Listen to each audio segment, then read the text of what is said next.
এটা আমাদের হুঁশিয়ারি সংসদ জানিয়ে থাকবে। এবং আমরা পরিষ্কারভাবে বলতে চাই, যারা এই সন্ত্রাসী কর্মকাণ্ড এবং উগ্রবাদী কর্মকাণ্ড পরিচালনা করে, সে যে সংগঠনেরই হোক না কেন, তারা এই বাংলার জমিনে কোনো কর্মসূচি বাস্তবায়ন করতে পারবে না।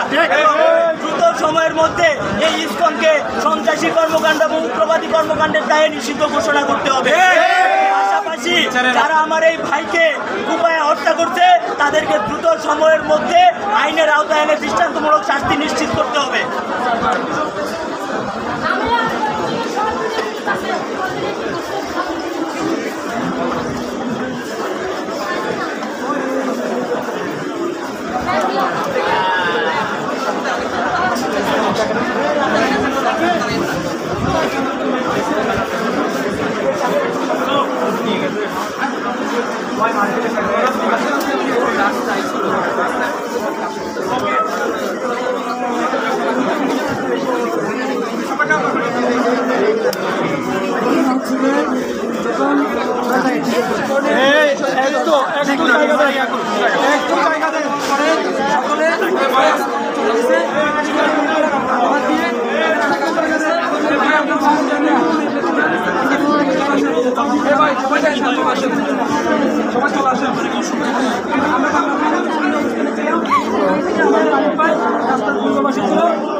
তাকে ধরে নিয়ে যায়, ধরে নিয়ে যাওয়ার পরে লন্ডন টাওয়ারের পরে এই রাস্তার মধ্যে তাকে একদম ফেলে পিছনে মাথার পিছনে একদম সম্পূর্ণ হত্যা করে ফেলে।